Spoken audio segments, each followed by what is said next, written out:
It's time to dive beneath the surface and into the minds and hearts of your favorite celebrities and pop culture icons. Welcome to Up and Adam. Hi, guys. Welcome back. And look who I have here with me today to talk Real Housewives of Beverly Hills, two of my favorite people. Hi, Dana. Hi, Zack. Hi, Adam. How are you guys? So good and excited to be here with you. Oh my gosh. And you and Dana haven't actually met, right? No. I've never met Zack. I watch him though sometimes to get juicy gossip. All right. Yeah. He is the guy to go to for juicy gossip. And, you know, I actually also watch him too, which you would never hear a lot of YouTubers or content creators or whatever you want to call any of us, but you would never hear them say, oh yeah, I watch them and see what's going on, because they have an ego behind it. But I have humility and I watch Zack all the time. So I definitely want to put that out there. Yeah, no, there's so much gossip to cover. You have to get it from like a million resources to get the full story. Because everybody, you know, Zack might get like a text message from one of his viewers that I won't have access to. Or maybe I have something like I have a private experience that he doesn't have. So if he's doing a deep dive on someone and I've covered them, he could get something from me and incorporate it in his like secret text that he got and make a even better story for his people. So important. You can't always be a sharing gossip the resources and tea. Yeah, you can't be a proper gossip expert unless you're like doing that. You have to be looking at everybody. Yeah. Words of advice from Dana. I love that.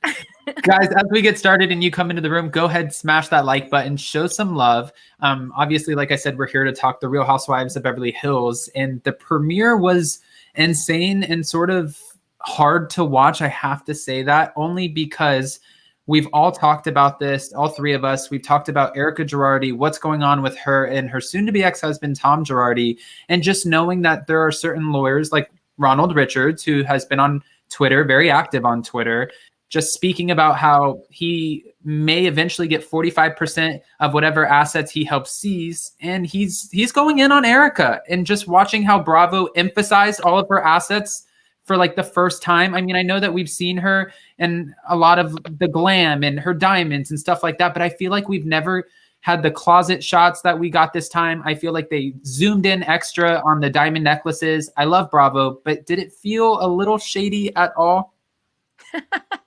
I mean, it was very shady, but like that's what we expect for. Oh, Zack, we think you froze. We lost Zack. Oh no, I acted like I froze, even though I wasn't. I live for the shade. I live for the shade, you guys. Okay, so you live for the shade. Okay, and you know, Bravo has made it clear before too, and so is Andy Cohen, whether it's Jen Shaw, Erika Girardi, Teresa Giudice, they don't protect the talent. And Dana, you know this from, you know, actual experience. You were on the Real Housewives of Beverly Hills. I mean, do you find that to be true, that they don't protect the talent? If you're going through something, they're going to show it. They don't care how you feel about it. No, they only care about the storyline. That's all their storyline, whatever they establish is what they want to talk about. That's what they care about. And it's very formulaic. So like, they'll be like, oh, we need Sutton because we need to lighten it up. Bring Sutton into this party. Right.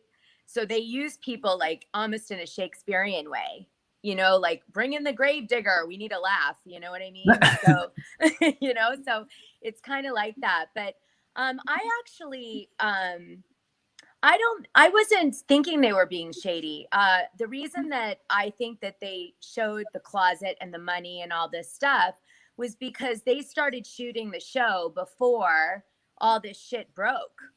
Right. So all of the footage from that period of time that they would have, you know, they can jump around a little bit, but not too much. Would have been like their usual ostentatious edit, right? Like, oh, let's look at everybody's you know, houses, right? We saw obviously Crystal's house in this episode, and it was like, look at the global view. You know, we saw Sutton renting Kyle's house and her other house that's like a $7 million house. We saw, you know, Dorit's over the top lifestyle in this episode. So I just think they always start off the season showing everyone's money. And it just so happens that it's really gross to see Erika's because we know it came from orphans and, you know, widows, right? Oof. Zach, do you have a thought on this? Yes, and it's a little different from Dana. Like, I agree. They film all of this stuff, but rarely do they show a lot of this stuff. So I think the editing is really where it gets shady. But it's like what we've come to expect from Bravo editors at this point. We like when they're shady. We like when they show a housewife reaction that's shady and that like makes it look more salacious than it actually is. So I think they're intentionally showing more of Erika's lifestyle because they know what's going to be. It's foreshadowing. They know what's going to be coming up down the line. So they have all of this raw footage, probably years of raw footage of her exorbitant lifestyle. And now they're just really going to put it on display so that when the scandal breaks on the show, it's going to look way more juicy. And I was thinking about this too when you said that, by the way, Dana, because, you know, obviously she filed for divorce back in October, but all of, you know, the lawsuits and everything started coming at the end of December and January. So when this all started playing out, I mean, now it's May. I feel like they could have moved around some editing to make it, like you said, more salacious. Even think about Below Deck. They cut out, I don't know if anybody watches Below Deck anymore here, but they cut out one of the cast members because he had some derogatory comments towards other people. So they made sure as soon as the season came out, like I think it was maybe a month before, they did their best to start cutting him out as much as possible. And we didn't see a whole lot of him. So I feel like they could do some last minute edits to make it just a little bit more shady. I'm just saying. It's possible. Like, I mean, you know, it's possible. It's possible. But usually, unless they say like they kind of set up a flashback, they keep it to that time period. So like the shoot time period. Right. So I think, you know, remember what she says in the episode. She's like, Tom needs to get back into court. Like she says that COVID shut down the court system and Tom needs to get back into court. Right. It's almost like she's saying that they've been whacked financially because he hasn't been able to practice law properly. Right. It's like that's the storyline she's telling because at the time they're shooting, she doesn't know the shit coming down, like how hard it's going to go. Like she may have an idea, but like she doesn't know how bad it's going to get. Right. And I think she's trying to like hedge that, mitigate it. Yeah. You know, like, maybe I could use this excuse. Right. Okay. Right? Okay. It's interesting though, but to that point, to that comment, because there were some people in the Clubhouse that were talking about how, she must have gone on meds because Tom was facing dementia and Alzheimer's. But you just said it, Dana. She was expecting him to go back into work once the courts opened again, which may say something about his mental state that she believed he was well enough to go back to work because this was before the scandal broke. This is before the dementia and the Alzheimer's were announced. I'm not a doctor, but I call BS on the Alzheimer's. Let's just say this, okay? The California Bar Association formally called the Alzheimer's bullshit in their motion, okay? Mm-hmm. They don't do that. Like, look how long it took them to take any appropriate action, given that he had them, you know, people working there on the tit or whatever. That's the rumor or the LA Times article that came out. But let's just pretend that, like, you know, they're the most rigorous organization, let's just say. And they went in a motion and publicly said they think it's bullshit. In addition to that, Ronald Richards went on my podcast and said he thinks it's bullshit. Okay, because he's been transacting with people who've been talking to him and he was functioning. Then he went on an interview in October and he got a compliment for having, what was it? Did I lose you? Oh, sorry. No, you're here. You said he received a compliment for what? So he received a, what did I say? Because I got, like, someone called me. Oh, You said he received a compliment. Ronald Richards received a compliment. Okay, no. So what happened was Ronald Richards. No, not Ronald Richards. So Tom Girardi was doing an interview and he was being complimented in the interview for his closing arguments on a case that he did. And this case had just closed in October. And he was doing this interview like really great on his game and stuff. He always sounds slow and lully. That's just his thing. but he was very competent.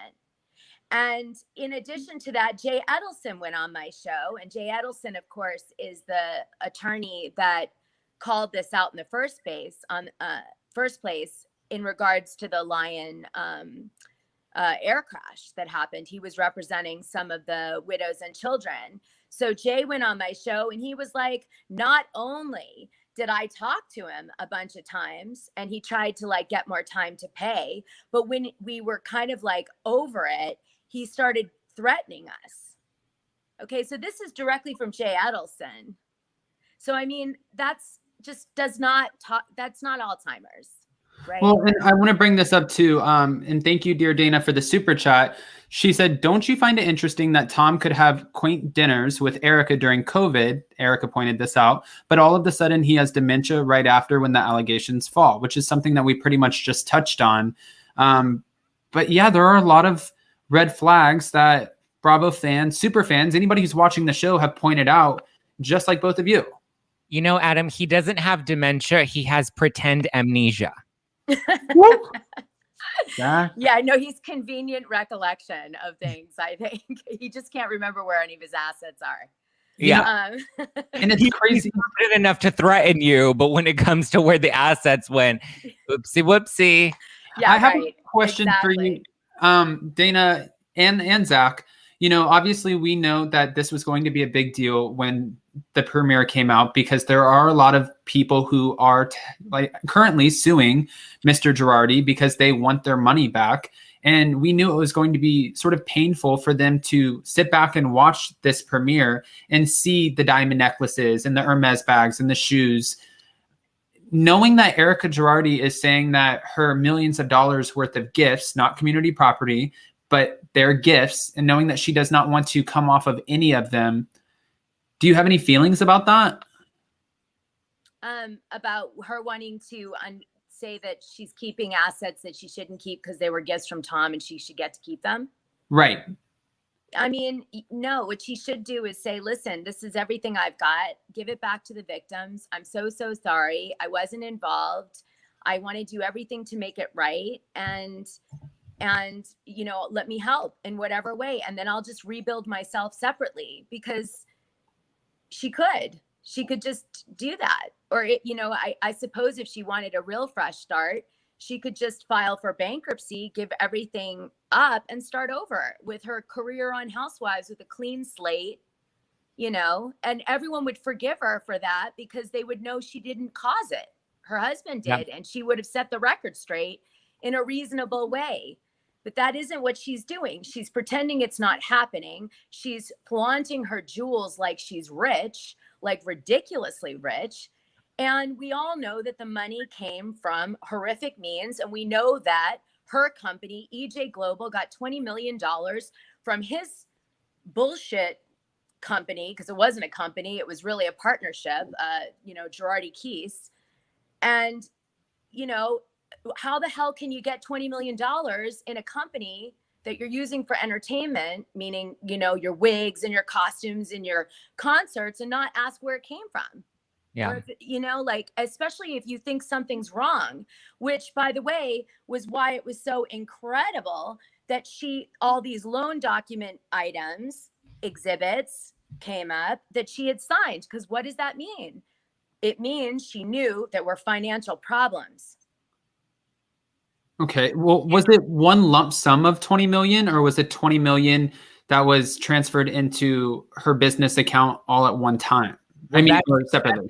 That's an alleged number in the lawsuit, and it was it was accumulated over several years. They haven't been able to actually confirm that number, but that's what they're assuming was given to her over the course of several years. They haven't produced the financial documentation in the affidavit that talked about that. It was a finance company that he did not pay back. They had lent him $16 million, and the finance company got $6 million back, or $10 million back from Tom Girardi, but he owed them another $6 million. When they sued, they filed an affidavit, and in the affidavit, it said that they had reviewed his finances and saw that EJ Global Erika Girardi's company over a period of time had received $20 million from Girardi Keese. However, no one has ever seen the financial backing that was mentioned in that affidavit in that civil litigation against Girardi Keese. Will that eventually come out? What do you mean? It is out. I mean, but you're saying nobody's actually seen it. Oh, yeah. Oh, you mean the financials? Yeah. Oh, I would all say that ready. We're all detectives. That it's with the FBI now, so I don't know. Oh, okay. Okay. Now, a question for you, since we're still talking about Erika. Dana, this one's for you. When it comes to Erika and her time on the show, if they can, in fact, prove through the courts that she had any part in any of this foul play going on, would Bravo have to get rid of her, or do you think they would keep her around? Well, it's an unusual situation in that Bravo has a mixed bag with when things go from civil to criminal, right?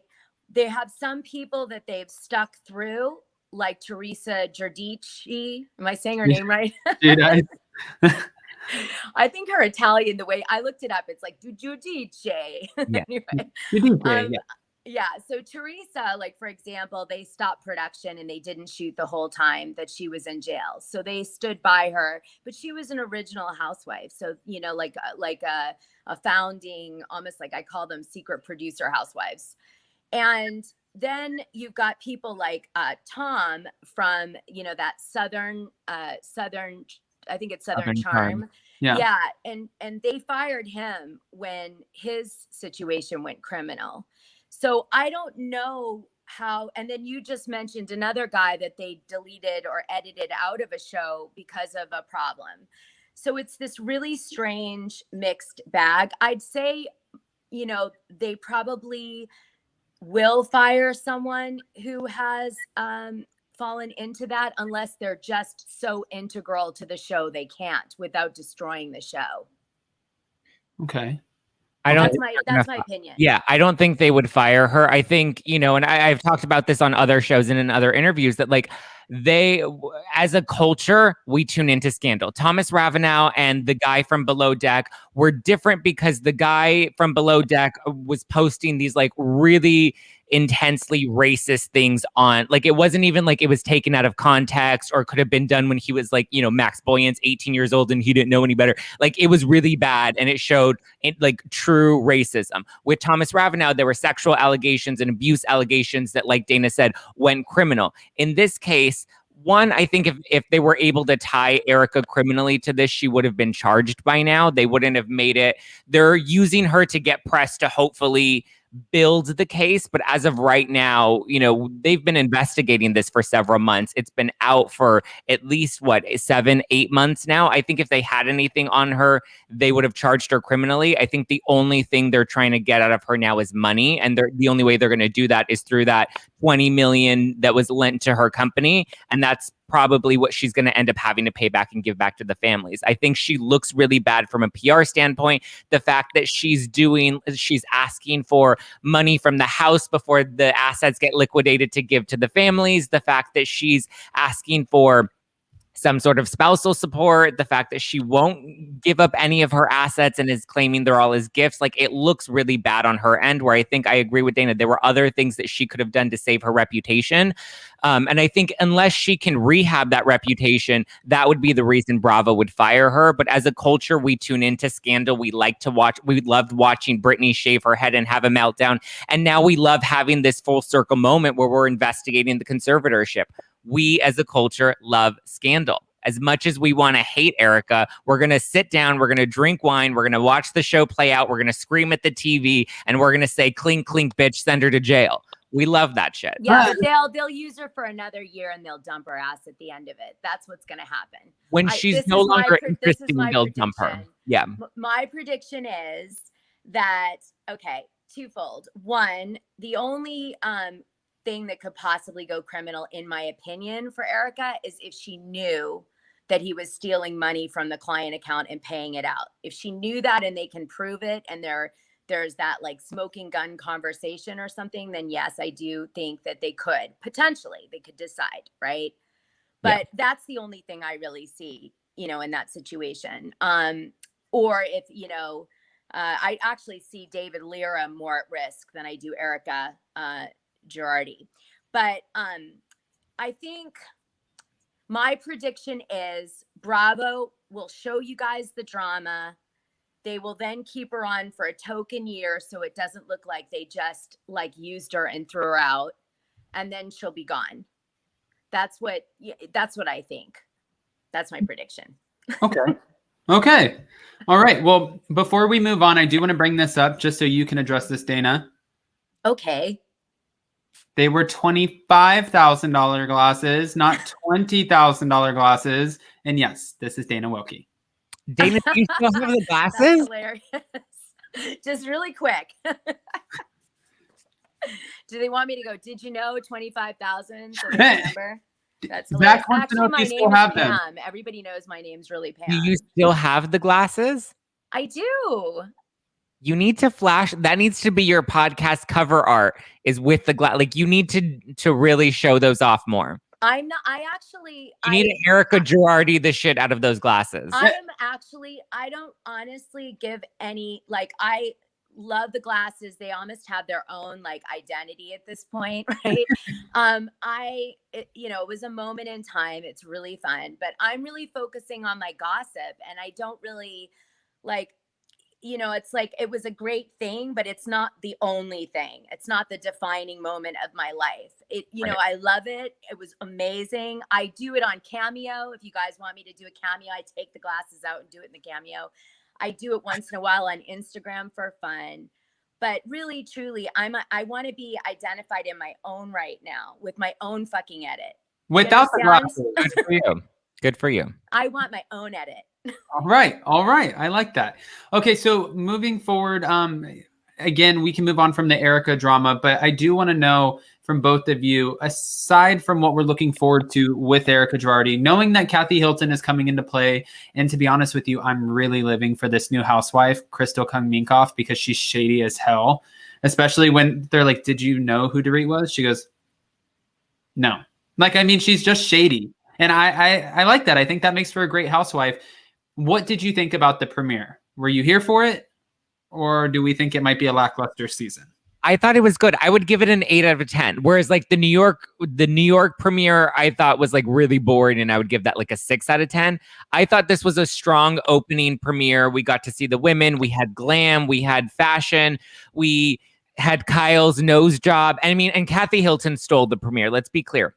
The fact that she's in Dorit's house and is calling her Dorit as if she's never met this woman before, amazing. Talking about doing dental work on children in the neighborhood. Kathy Hilton stole the show. Love Crystal Minkoff. Can't wait to get to see more of her. And yeah, it's nice or not nice, but it's fun to watch where Erika was at that place, knowing that the divorce filing is coming and knowing that the scandal is coming, but all of this was filmed prior to that. And Garcelle is also great and super shady in this premiere too. Garcelle with Lisa Rinna and her faces and naming her goldfish Kyle. I was living for this premiere. And I love how she just gets straight to it. We just addressed the conflict from last season. Yeah. Dana, did you like this premiere or no? It was okay. I thought it was just okay. That's what I thought. Okay. You know, what's interesting to me, especially after my time living in Los Angeles, and Zack still lives in LA, right? Hi, LA. Yeah, LA. And obviously Dana was in LA too. I used to have a few friends over there who just purposely would call people by the wrong name to kind of show them where they stand. Yeah. And I was like, what an asshole thing to do. And they would laugh about it. They'd be like, I know their name, but I just do it on purpose. And I do that all the time. See, Dana, it sort of became comical. I want to know. I called Dorito. I had to call her Dorito to learn her name. Oh my gosh. Yeah, because I couldn't get it right either. I would have been right there with Kathy. I think I really connected with Kathy. Not about the dentist thing with the kids in the neighborhood. That was very strange, but I really got her vibe. She's silly, and I think she's laid back. And I think she's kind of going in and out of I'm doing this for TV and I'm also, you know, just really kooky. I did a big deep dive on her mom, Big Kathy, on Dishing Drama Dana, and I found out a lot about Big Kathy, her mother. And I didn't know her mom's name was Kathy. Yeah. So, well, they call her Big Kathy. So Kathy's mom is Big Kathy. Okay. Sorry if I didn't make that clear. And I did a deep dive, and a lot of, so Big Kathy was like nuts. Okay. So kind of her kookiness, I think, is hereditary. Okay. Yeah. Well, yeah, look at Kim. Kim's cuckoo magoo. Yeah, totally. Yeah, a lot of absolutely. people can It's speculate like a family thing. They could go all over the board about Kim's kookiness, but you know, and we did get that fun Kim Brandy moment at Dana's house. So, you know, that was always fun. But you know, when it comes to Kathy Hilton, Paris, her daughter, if anybody doesn't know who Paris Hilton is, you live under a rock. But Paris Hilton came on and did an interview, and she said that her mom has been approached by Real Housewives of Beverly Hills for years and years. And it used to always come out that Kathy's joining the cast, and they all knew that it was BS. And when it finally came out, she's like, you know what? I think my mom was just going through the pandemic and she was bored. So she was like, okay, I guess it gives me a reason to dress up. I'll go out and I'll go film this. That might be true, huh, Dana? Well, she said that it was beneath her for many years. Like that was Kathy's position on Housewives. And then I guess it changed at some point. I mean, you know, probably because so many celebrities went on the show.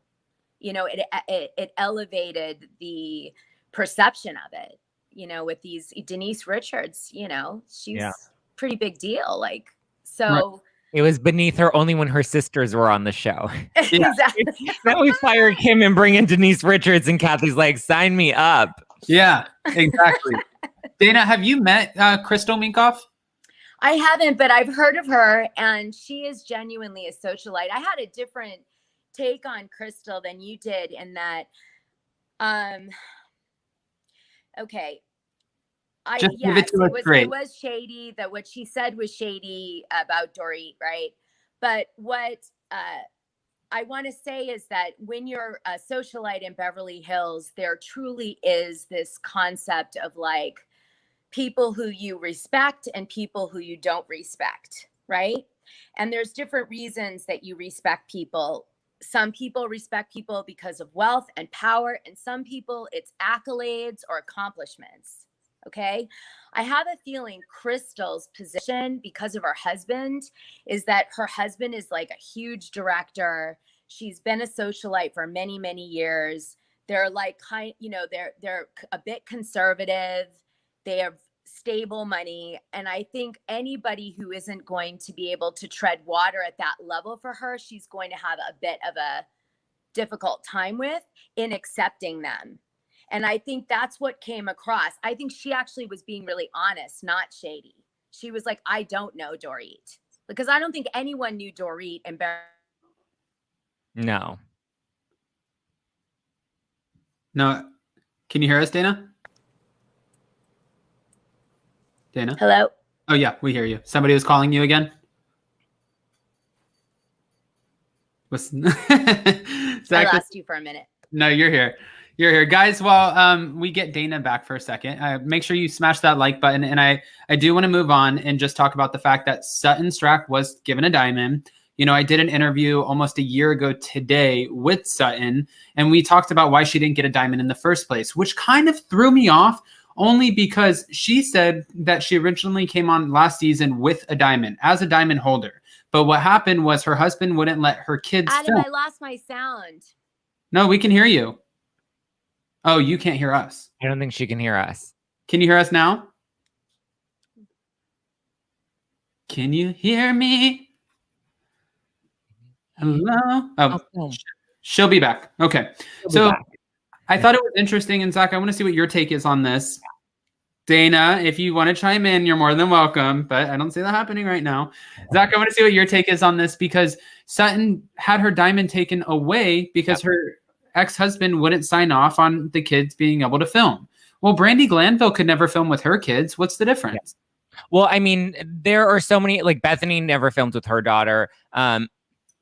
Adrian and Paul never showed their kids on the show. So I don't buy it. And I think there was some sort of behind the scenes politics that went down with all of that because she was announced. Like Bravo announced her, and who was the other? And Garcelle. Like Bravo made an announcement saying they were the two new housewives, not friends of, but confirming that they were going to be diamond holders. So then when it didn't happen, I don't know if I believe that it was just because of the kids, because there was so much storyline that Sutton still brought with her business, where a lot of other housewives haven't really shown their family life, or they've been really secretive about their marriages, or they didn't want to put their husbands on camera, that they've been able to get away with that in the past. That I don't know if I necessarily buy that story, but I think Sutton played the game. She, was able to win over the fans. She was able to win over the executives, and they decided to give her the diamond primarily because of what we saw of her last season. And we saw her in every single episode last season.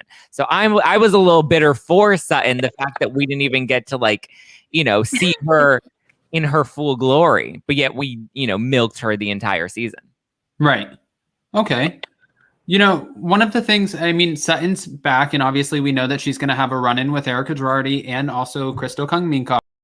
I think it'll be interesting to see how she plays out, because to be honest with you, even though I loved her in our interview, I wasn't so sure about her for the Housewives. But if Lisa Rinna's bringing you on, we know Lisa Rinna, she doesn't have any boundaries. She will cross whatever line. She did it to Denise Richards, who she was good friends with.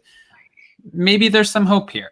But one thing I want to talk about is that Garcelle went right in and got straight to the point with Lisa Rinna. And Lisa sort of backed down and owned it to some degree, but just saying, I don't know why. I was an asshole. And, I don't know why I did that. And Garcelle was just looking at her like, what kind of answer is that? Do you think Lisa did that because, do you have any thoughts? I don't want to give you my opinion until I hear your guys's. I think Lisa Rinna was really hurt by Denise. I think in her head, she's like, Denise, you're my friend and you've lied to me and you're continuing to lie to me. And that's why I want to throw the gavel down and set you straight. I think that's what went on in Rinna's head, is you're my friend and you're lying to me. And I don't like that because you're playing me on camera. With Garcelle, I love that she kind of came in. She was like, I don't care what your apology is. It's not going to take one drink to gloss this over. We're not doing a Beverly Hills apology. We're going to work through this together. That way we can be friends again, if I even choose to let you be my friend again, because you've done some shady shit, Rinna. And I don't know if I'm ready to let that back into my life. Okay. I didn't think that Lisa Rinna was genuinely hurt or affected by that. I feel like that was just so surface. But Dana, do you have an opinion? About Lisa and Garcelle? I think Garcelle was, I feel like Garcelle was trying to be loyal to Denise on the show. I'd say she said something to Denise off camera and said, listen, I'm going to call her on her shit for you on the show with the fans so they hear it. You know, that would be a conversation, because I do care about you, and what she did to you is bullshit. And so then she went and she, the producers of, she might have mentioned it to the producers, or the producers might have suggested it. And then she went, and Lisa already knew that she had completely not been a good friend. She was a talent on a reality show with Denise Richards. She was not a friend. And a lot of people get blindsided going on a reality show because they think your friend is really going to be your friend. But then they aren't. They're playing an actor, and no one tells you. So you're blindsided. It kind of happened to me. I was about to say, isn't that how you felt? Totally. You felt like the women were so much shadier in their confessionals, and you wish you would have known that was the dynamic? Almost everybody says that's on the reality show, because they don't know. There are people playing the game, and then there are people who are genuinely trying to be themselves on the show with all of their, weird idiosyncrasies, right? So I believe Garcelle is trying to stay true to who she really is, right? She probably stood up, said, Denise, I am going to call her out on it. Then she went and she stood by her position. And Lisa was like, I realized that I, basically acted, threw Denise under the bus for my role on Housewives. I prioritized the show over Denise, my friend for 20 years. And so I'm just going to own it now and get it over with. which is a strategy so that, you disengage everybody. That doesn't become the plot point of the next season. Right. So that's what she did. Garcelle picked up on it right away and called her out on it on the show. Which I love. So she said, right, she actually even said it. She goes, I think she's just trying to get it over with. That's a read between the lines. Like, she's trying not to have it be a main story point because she knows it's going to make her unpopular. Right. No, and it doesn't paint her in the most favorable light. I agree with that. All right. So moving on, there was one thing that I wanted to talk about only because Jason and I were watching the premiere together. Sometimes I let him watch these things with me.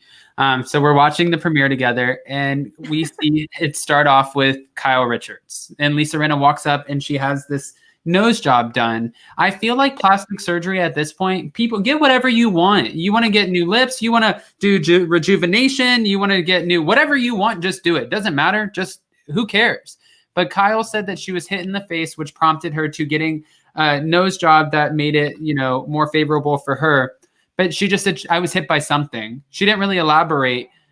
Were you buying that? Or do you feel like she just wanted a nose job and she wanted an excuse for getting her nose job, not really fully owning it? I feel like if it really happened, we would have heard about it in the press, which I don't remember ever coming out. So for me, it's a believable story, but there's no receipts to back it up. Like, yes. You're Zack, on the set of Halloween with Jamie Lee Curtis and Kyle Richards, who is a press headline maker in and of herself.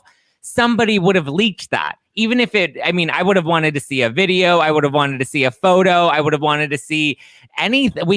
There wasn't even like chatter on Reddit. Like, nobody knew Kyle got punched in the face by Jason, or who's the villain in Halloween? I don't know. He said an object hit her in the face. I know. I love it. She got punched in the face by Michael. By Michael Myers. I love it. You guys know that my ex-husband was like one of the producers on the later Halloweens, right? Oh, no, I didn't know that. And did you know that I reintroduced so Mustafa Akkad, the original producer and owner of the Halloween series, his son Malik Akkad is now producing the series. He took over for his family that owns that franchise, or whatever you want to call it at this point. And so I, after my divorce from my husband, I still stayed friends with Malik, and I took Malik to a party, and I was hanging out with Kyle a lot at that time, and I saw her at the party, and I introduced her to Malik again. And that's sort of how they reconnected. And then I guess they continued talking, and she's doing Halloween stuff again. Well, where's your 10%? Right? I don't need 10%. I'm just so happy to reconnect them. That's special. Okay. Actually, Dana, since you do have experience with these women, is there anyone who's currently on the show that you still speak to in any capacity? No, because when you're not in LA, you guys, it's really something to explain. Like, LA is a town that everything is a very pretentious, like a lot of pretentious friendships. Okay. And so everything is really based around running into each other at parties or like going to the same events. Like, it's not a place where you're like, oh, let me go cry my problems to someone, because people, generally speaking, aren't that really understanding if you're weak in LA. They don't like go, oh, let me help. They're like, yeah, let me destroy you. It's sort of a weird thing. It's just not that kind of place. So when I left LA, I really didn't bother to, I guess, keep in touch with people in a very real way. I just sort of like kept it, I ran into Camille. We went to dinner at Nobu after. Like, there was a few people that I sort of kind of saw, but again, it was more like that. Like, I was there, I happened to go, we were at the same dinner. You know what I mean? Surface. So you're saying you've never had a threesome with Brandi Glanville? I'm just saying, you guys, it's really like that. I mean, honestly, my baby shower had 150 people, and I probably like stayed in touch with 8 people at that party. Wow. That's so LA. Totally. Okay. That's funny because, just personal story really quick is when I kind of developed this rough exterior when I moved to LA, after a while, I remember showing up and I was so happy. And I was working at Sunset Bar and Grill, whatever, or Malibu Fish Grill on Sunset, whatever it was called. I don't even remember anymore. And people would come up to the register and they'd be like, "Hi, how are you?" And I remember one guy specifically saying to me, "You're not from here, are you?" And I was like, "No, I just moved here." He's like, "I get that." He's like, "You're a little happy, like that'll go." And I was like, "What did he mean by that, asshole? Like, what are you talking about?" And then after like 2 years, people would walk up to me and I'd be like, "Can I help you?" Like, I just totally turned into like this, like, Bitch. yeah. And then coming back here to my hometown, you know, I've softened up a lot, and I don't feel that way, or feel, I guess you feel a little bit more on guard. You know what I mean? You do. You feel on guard because it's a lot of fake pretentious friendships and relationships, and people really, like Dana said, they are always looking to bury you somehow. It is kind of that way. It's like a dog and dog. Good luck, Zach. Everyone wants a leg up. There's an Well, agenda. There's always an agenda. Yeah. Well, I for me, it's different though, because I was born and raised in LA. So my family's here. So I don't fuck with the LA fake friendships. I have my family, and that's like my priority. You know what I mean? That's what keeps me balanced and sane. But no, LA is, we're all just a bunch of twats at the end of the day. You know, everybody's like the cheerleader captain in Ohio somewhere, and then they come to LA thinking they're going to be Angelina Jolie, and then they're not tomorrow. So then they get bitter about it, and then everyone has that like scarcity mentality. Yeah. Yeah, I think that's pretty spot on. Okay. All right. Well, with that, I guess before we end off this video, I want to thank you both. Well, I have something more. I left the call for a minute. Yeah, this is. Go ahead. Okay, a few things I want to talk about just really quick. Yeah. I don't understand Lisa Rinna's haircut. It looks like a mullet, and I want to talk about that for a second. I don't understand Dorit's pink and yellow shoe. What the hell was going on there? Didn't like that. Yeah, I don't understand that. I want to hear your take on that. I wanted to ask you, did you think that Jaggy was right about Dorit's boobs and her robe? Because I did. I really agreed with her son. So what do you think? Let's go. Oh my gosh, I love how this is. I can answer mine in less than 30 seconds, and I know Zach is going to rip into this. For the mullet, I've never understood that. Listen, especially growing up partially in Tennessee, I saw mullets all the time. I get it.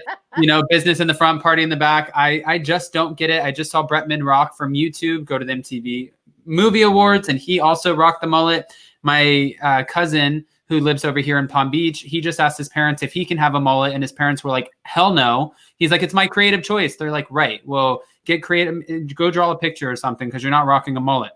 So the Lisa Rinna mullet, I don't necessarily understand. As far as Dorit's two shoes, I can't comment on that because I wear all black or Up and Atom merch all the time because I have no sense of fashion or style. So I'm going to leave that up to Zach. And then as far as the robe, I love the fact that kids are so brutally honest and they just give it to you. I had one the other day. I was talking to this woman, and her daughter asked me, I think she was like 8 years old. And she's like, "Mommy, he blew up his lips," or something like that. And then she asked me why my eyebrows look like this. I looked at Jason and I was like, "What the hell is going on? This little girl is like ripping me apart." And he's like, "She's a child. It's okay. They're just honest." I'm like, "Yeah, but if she's honest, what the fuck's wrong with my eyebrows? Can someone tell me and not just point it out?" You know, so with that, I love the fact kids are brutally honest, but I really liked the robe dress look. Zach, take it away. Listen, I love me some Dorit. Dorit is like my favorite housewife of Beverly Hills, so it's hard to, but I love to throw shade at her too. The two colors, like what the, like, did what the fuck was that? Did Jaggy help you put your shoes together? Like, what is, come on. Jaggy should have set that shit straight, because that was a hot mess. And I love that these women, like, I mean, I don't know how you feel about it, Dana, but like when we do the glam and the fashion, like sometimes we try so hard. Like Crystal Minkoff even said it. She's like, "I feel like I'm underdressed and I'm just wearing a very elegant black, like satin dress." But it's because these women, you know, look like they are coming fresh from Sesame Street with these outfits. They're so colorful and so fluffy, so exorbitant. Like Erika looks like a, not a loofah, but like the sponge you have in the shower. Yeah, it's a loofah. That's what it's called. Yeah, like just tied a little ribbon around. Exactly. And Kendall then Jenner rocked it first too, by the way. Just saying. yes, no, yeah, you're right. And then when it comes to Lisa Rinna's hair, the mullet needs to go. Dana, Oh we my need gosh. to burn the mullet. I don't like No, not burn the mullet. care if you're Miley. We need Leave to it in burn the the pot. mullet, you guys, and that green suit that Jen Shaw wore on Salt Lake City and now Renna sported at the barbecue that had Yeah. no barbecue food. We defo. I finally get to bring No shade mullet. about food because remember Camille said I had no fucking food at my game night or whatever. So now I can bring it myself. I can have my own shade.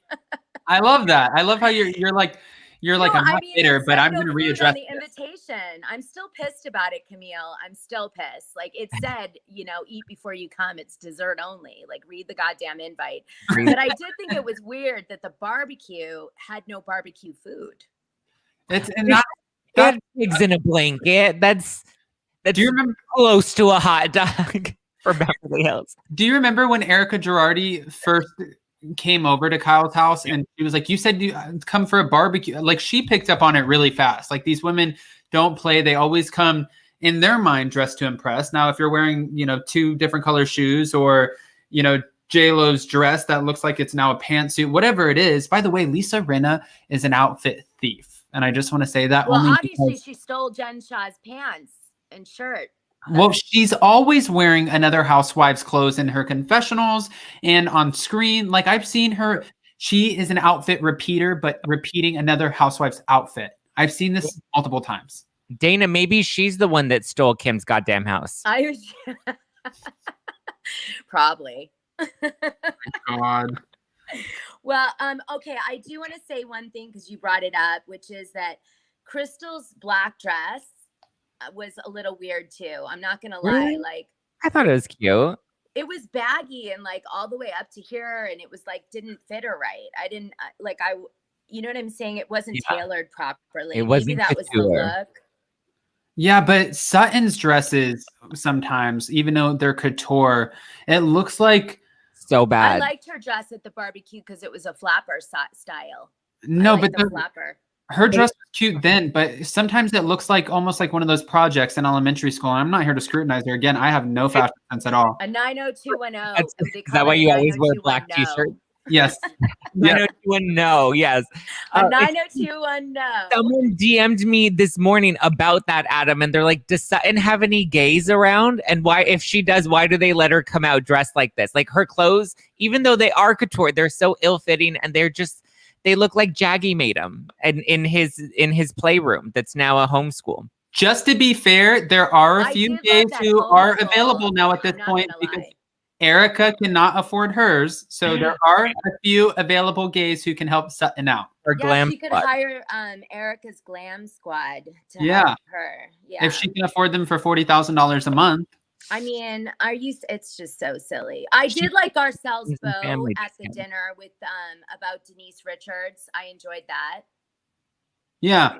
I really liked the bow on the side of her hair. That was I liked Mhm. Mo. I like Mauricio's Mo Hawk. No, I'm not here for the mohawk either. He looks good. He hasn't changed at all. He's like No. the same person. It's so He looks weird. like he's trying too hard at this point. He showed up to the MTV Music Awards with Kyle, who was fully glammed, and he was wearing the agency T-shirt. I'm like, no, like he's doing turning. a show in the UK with PK where they're I gonna know. launch I an heard office. about that. Hey, He- he's just trying. Hey, Bethany Frankel used to drive a bug down the street that said "Skinny Girl" through New York. So he's just promoting his brand. Yeah. I mean, I guess, but he's like turning into like when John Gosling was going through his like Ed Hardy phase. Like it's just, Oh my God, it stop feels like Ed it's Hardy. trying too hard. I love it. I love that you brought Ed Hardy into this conversation. I have so much gossip about that guy. Oh my God. Anyway, okay, so I guess what I really want to end this with, although this isn't my show, Adam, sorry. I'm not used to I love my it. own show. I want to say that I was watching Teddy Mellencamp's feed, and I noticed that they went out partying last night, the girls, and I noticed that it was Teddy Mellencamp, Kyle Richards, Lisa Rinna, Erika Girardi, and Dorito. So Dorito. no Garcelle, no Crystal, no Kathy, no Sutton. Which is really interesting to me. I'm still trying to figure out why there is this alliance. Not so much with Teddy and Kyle. They obviously have a real friendship off the show, but I'm really trying to get why where this loyalty comes, from for Erika. Like it's so wild. It's just so it's just so not in what I would expect, I guess. I'm shocked. Well, I feel like I can tell you. Okay, tell me. Oh my God, tell me. Kyle, I feel like, would be afraid of Erika. Dorit has her own financial woes to worry about. And doesn't she have her own lawsuits? Yeah, tons. Deflection, yeah. Okay, Yeah, so oh my gosh. she has her own I stuff. almost puked when she was driving the McLaren. I'm just going to say that. Oh my goodness. And right. And Lisa Rinna is secretly knows Erika still has a relationship with Yolanda Hadid. So if I speak out against Erika is going to ruin my daughter's chances at being in the modeling world. This is all speculation, but this is how I feel. It's how I feel. Oh my gosh, it sounds so good. Yeah, and then as far as Garcelle right. and Sutton, what's the agenda? What is the agenda for each person? It's really interesting. I really like it. I could maybe sleep tonight now. Thank you. Yeah. No, oh my gosh, I'm so happy to do that for you. Yeah. Gosh, have some lucid Beverly Hills like throwback moment dreams. And just remember. And then yell at them all in your just let them have it in your dreams, letting them know like your food sucks too. And what kind of thing is that? At least I put mine on the invitation, dessert only. Exactly. Zach, what do you think, sweetheart? About why they're so loyal to Erika. I mean, come on. Are you wondering? Oh yeah, I think in reference to the dinner, because I saw the photo too. I think they just think like, oh, we're the OG group now, and they're distancing themselves from some of the newer girls. But I mean, come on, Teddy is they did the picture with the hands. Yeah. Okay, well, if you guys don't know, go to my Instagram. It's in my post. It's all their hands like cuddled the Fox up. 5? They called it the Fox Force 5 or something like that. Yeah, it's like it was just like 5 girls holding hands like superheroes with like each person tagged. And I mean, I asked everybody on my feed, what the hell is this? And what does this mean? I'm so confused. Besides, like, I'm drunk and I'm getting overly connected to women that I'm partying with, right? Well, like, besides that, like, what does this mean? And to be honest with you, Teddy Mellencamp is never going to come back to the Housewives. I like Teddy. I just don't think she was. Teddy is so annoying. What are you talking about? No, I'm trying to be nice. I just don't think you think I was boring. Kyle's going to dump her soon enough. Like, it's only been the first season after Housewives. Kyle's not going to keep her around. Like, Teddy's. No, look, Kyle was on her show on iHeartRadio the other day, which is obviously, they probably went out after, right? They did the interview and partied together. But I don't know. I mean, yeah, I just didn't get the Hallmark card hand thing. I wasn't feeling that. So I don't really get it. They thought they were like the Housewives Ninja Turtle. Yeah, like remember the girl, like, Wonder Twin powers activating. Yeah. Kind of reminded me of that. I'm aging myself so badly. Oh my God. No, and then Kathy Hilton wasn't there because she's too busy. She's too good for that. She's like, Kathy's like, she can't be bothered. She really can. She's like, I'm out with Chris. I really think I'm going to like Kathy. I think I'm going to really like Kathy. Yeah. See, she wasn't like a breakout star for me for this episode, except for the fact that she was calling her Dorit. I really favored, as far as our newbies go, I really favored Crystal over Kathy just this episode, but we'll have to wait and see. I know that Kathy, like, she's highly anticipated and we're all looking forward to seeing how she acts on the show. Everyone keeps telling us how hilarious she is. Dana even said how hilarious she is, and she's had, time with her in person. So I'm just hoping that everybody's not, pulling your, I don't know what the expression is. I was about to say something bad, but I just hope this shit's true. That's all.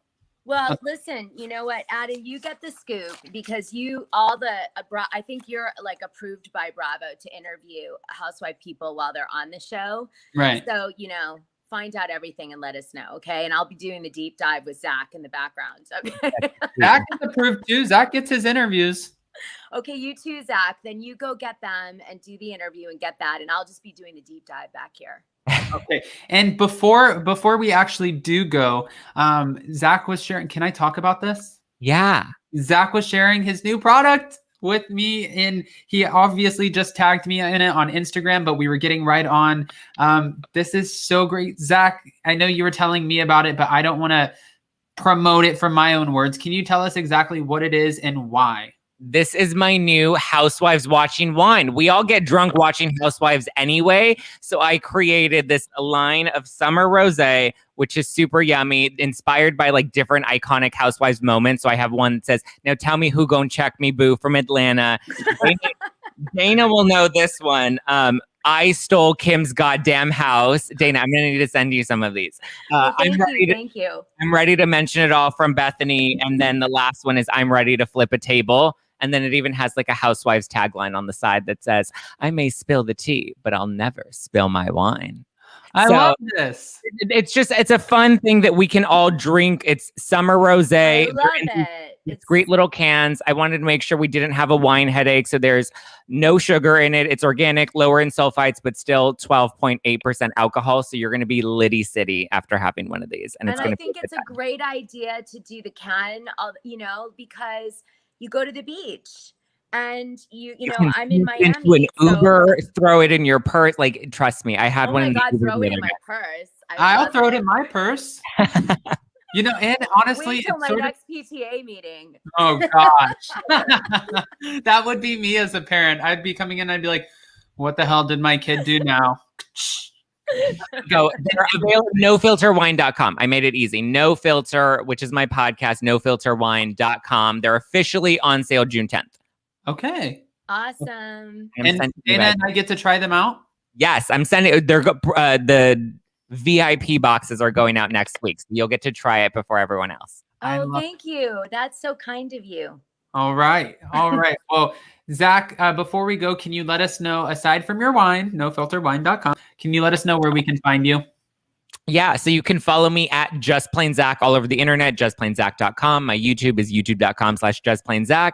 And then my podcast is #NoFilter with Zack Peter. I interview lots of reality stars. Dana's going to need to come on next so I can pick her brain about the OG Beverly Hills vibe. But yeah, No Filter is the podcast. Just Plain Zack is my handle all over the internet. And Dana will give it to you too. She doesn't hold back. So be ready for this one. Get ready. Some wine and she'll get unfiltered and we'll dish. Yeah. And Dana, where can we find you? I have a podcast called Dishing Drama with Dana Wilkey Uncensored. I was on. Yes, Adam was on. It's mainly a Patreon. You log into my Patreon and I have images of things that are secret. I have legal documents. I have my gossip podcast, which is really like deep dive stuff. And I also do audio files and a video gossip confessional every week about something. I did Bill Gates recently, and boy, he is not the clean cut guy we thought. Okay. So that's that. And then you can also see me on Instagram, Wilkey_Dana. I do gossip on my Instagram, and my Twitter's at Dana Wilkey. Yes. And she'll give you some of the best filters on there. Okay. I do, right? My devil ones and the glasses, even though we don't want to be known for the glasses, but then you still put the glasses filter on there. We see you, Dana. We see you. Really quick, are you guys going to go to BravoCon? I'm actually trying to get press passes right now. Zack, are you getting press passes? I'm hoping to go to BravoCon. I might not be in town that weekend, but if I am, I would love to go to BravoCon. Dana, are you going? I'm never invited. So I think I'm going to have an anti-BravoCon party, like across the street from one of the venues in like some really cool place. And everybody who isn't invited or doesn't get paid to go could come to my party. Oh my God. And I'll bring the glasses. Hey, okay. Well, can I, if I do get a press pass to go, can I go to the press, go Yeah, you could go. You could and then still come be able over to and drink go. wine at your party? Yeah, well, I heard in 2019 they didn't have good parties at night. So I was like, well, let me fix that problem. Yep. Okay. All right. So if you guys aren't going to BravoCon and you don't want to pay for those tickets, you can go to Dana Wilkey's anti-BravoCon party. And there'll be people there who just, all the good people aren't invited. So you'll want to go to our party. All right. And she's bringing the glasses. So Dana, we will see you then. All right, Dana and Zack, thank you guys so much for joining me. Guys, if you haven't already, go ahead and follow Zack. Go check out Dana and go to nofilterwine.com. Make sure that you check it out. Guys, thank you so much. And smash that like button before you go. I appreciate everybody for joining this chat. Dana, Zack, thank you. Bye, you guys. Bye, guys. Have a beautiful weekend. You too. Bye. Bye. All right, guys, for sure, make sure that you go check them out. They're amazing and such great co-hosts. This didn't even feel like an hour went by. We had over 700 and something people in the room. That was super exciting, and I'm sure the numbers are just going to build from there. So if you're going to BravoCon, let me know in the comments of this video. And if you're not going to BravoCon, I guess you know of a party you can go to. Until next time, we'll see you then. Bye, guys. Bye, bye, bye.